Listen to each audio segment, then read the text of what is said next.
Okay, it's time for our last exercise for leg day, and that's lower abdominals. Remember, training the abdominals does not necessarily burn fat off that area. It's a fairly small muscle group. It's not going to do all that much to raise the metabolism. All of your leg training for this workout, like squats and leg extensions and leg curls, have done much more to raise the metabolism and to burn body fat. Remember, that extra muscle tissue is what's responsible for getting fat off the entire body. Actually, squats and leg extensions probably have more impact in burning fat off the lower abs than this exercise we're about to do.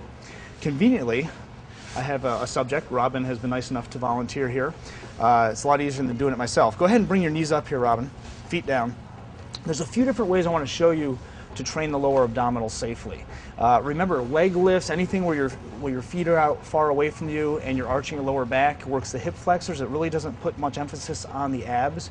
And what we're trying to do is basically rotate the pelvis bone to the sternum. So when you did upper abs, you pulled down, you went sternum to pelvis. That works more the upper abs. When you do lower abs, you're bringing the pelvis to the sternum. It's the opposite direction.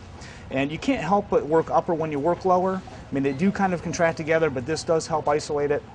And I find if I work abs, if I split them up at least, do a little bit of my abdominal region each and every workout, it really helps you focus a little bit more on diet and just kind of stay back into your entire routine. Helps you keep accountable on dietary principles and cardio, and just keeps your whole program in check.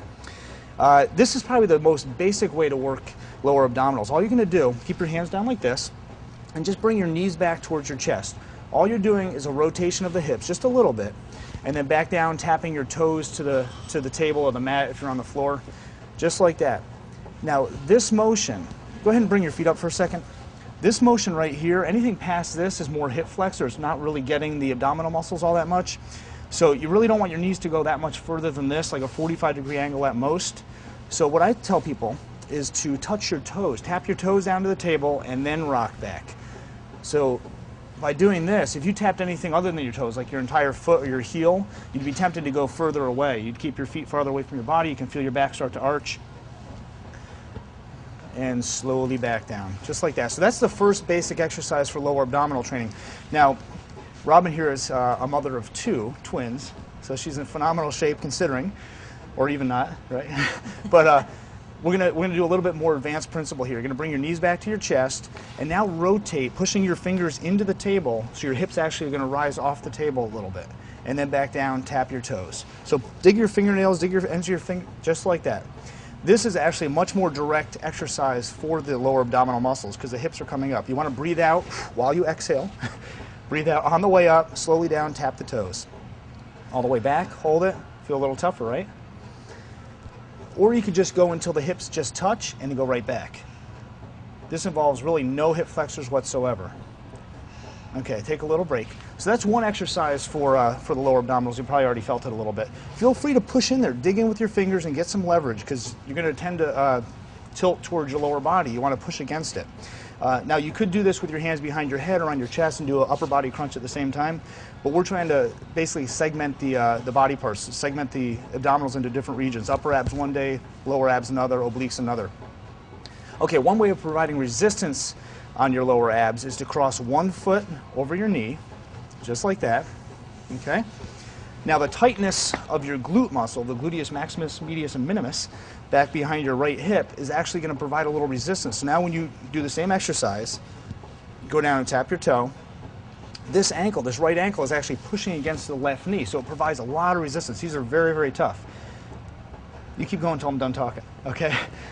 Now, just like I mentioned before, when you're training obliques, if you're training one side, you don't want to do the same side every day first. So some days you're going to train your left side first. Some days you're going to keep going, train your right side first, and alternate. You could do like 5 one way, 5 another way, back and forth, and slowly down. That's good. That's good. Do you feel those a little bit? Yeah. Don't forget to do the other side, and you can rest a little bit in between. That's a full set. You're going to go to the point of probably close to failure. So you want to take a break in between and recover, and then go ahead and do the other side. Do a few just to check form.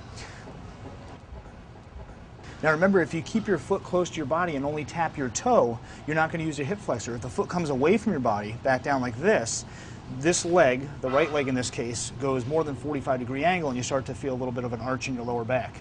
So be very careful just to tap your toe on the way back down. You don't have to think about anything else other than tapping your toes. Bring it back, try to get a little bit of a pause, rock your hips if you can, if your back doesn't bother you at all when you do this, and down. That's good. So some days do one leg first, some days do the other leg first, but make sure you get them both. Okay, a little bit more advanced exercise now for lower abdominals, and there's a lot of different things you can do. You can do aboriginal straps, you can do hanging knee lifts, and there's a wide variety of exercises. I'm trying to show you some safe ones that will accommodate most people regardless of their current state of health. Okay. This is going to be a modified leg lift. We're not going to do a leg lift going all the way to the ground because that involves the hip flexors and arches the lower back. So what I want you to do, Robin, is place your feet up like this and bring them down to my hand right here. That's about as far as you ever want to go this direction. Anything beyond that, you can feel your back start to arch. So right to there, that's a safe position. So feet right to my hand here. Go ahead and bring your feet back to my hand there, just like that. So basically that's the range of motion. Now if you get a little pause here in the fully contracted position, it's better and it's harder. Hold it and then slowly back down. Breathing out while you contract concentrically. Breathe out, slowly back down. With abdominal training, we're still trying to fatigue the muscle within 15 repetitions or so. So in order to do that, you have to move very slowly when you're doing this. You can go a little bit lower down here. Okay. Now if you want to do any more of a range of motion without injuring the lower back, you may want to provide a little support to your lower back with your hands. Bring your feet down for a second. Put your hands in fists, and you're actually going to sit on the back of your wrists. Okay, hands apart just a little bit, and hands are going to be this direction. So you're actually going to make like a little bit of a divot or a pocket in the back of your wrist just to provide a little lower back support. Your glutes are going to kind of sit in there, your hip bones. Now bring your feet back up. Might feel a little bit better. Okay. Do the same thing. You might be able to go a little further down without your lower back arching. And you can come back a little farther this way if you want, as long as your lower back doesn't bother you. Or, a little bit more difficult here, we're going to go like this into 4 stages. Up, and then try to push your feet up towards the ceiling, down, and down. So it's like a 4-stage movement. Up, down, down. That's the exercise. Up, up, good. Hold on one second. If your legs are straight in this position and you go down, that's much more hip flexor involvement. So you always want to have your knees slightly bent in this position. Okay, try a few on your own. And try to get that pause at the top. Breathing out. It's supposed to be hard. You're only supposed to do less than these, less than this many.